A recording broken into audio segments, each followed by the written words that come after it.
Hi friends, welcome to 100 days cycling challenge day 66 అనమాట. ఈరోజు అయితే చూస్తున్నారు కదా, నిన్న కూడా 3 మ్యాచ్లు అయినాయి.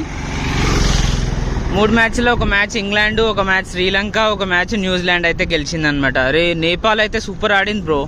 నేపాల్ ఇంగ్లాండ్ విన్ ప్రిడిక్షన్ నేపాల్కే ఎక్కువ ఉన్నది ఇంగ్లాండ్ కంటే. ఒకనొక స్టేజ్లో ఇంకొకటి 2 బాళ్ళు ఉంటే కొట్టేస్తుండే, కానీ ఇక లాస్ట్ 4 runs తోటి గెలిచింది ఇంగ్లాండ్, అంతే. Just 4 runs. క్రికెట్లో చిన్నది పెద్దది అనేది ఏముండదు నాకు తెలిసి. ఇప్పుడు వికెట్లు పడతాయి. మొన్న మనది ఎట్లా అయింది యూఎస్ఏ మీద, సూర్యకుమార్ యాదవ్ ఒక్కడ ఆడకపోతే దారుణంగా ఉండేది పరిస్థితి. అట్లుంటుంది. కాకపోతే మొత్తం మ్యాచ్ అయ్యేదాకా ఏం చెప్పలేం. 2 side మ్యాచ్ అయ్యేదాకా ఏం చెప్పలేమన్నమాట. ఎందుకంటే బౌలర్లు కూడా మంచిగా బౌలింగ్ వేసి వికెట్లు తీస్తే అట్లా కూడా ఉంటుంది అనమాట. 2 side 2 innings అయ్యేదాకా మనం అయితే మ్యాచ్ గురించి ఏం ప్రిడిక్షన్ చేయలేము అసలు, లాస్ట్ బాల్ దాకా కూడా.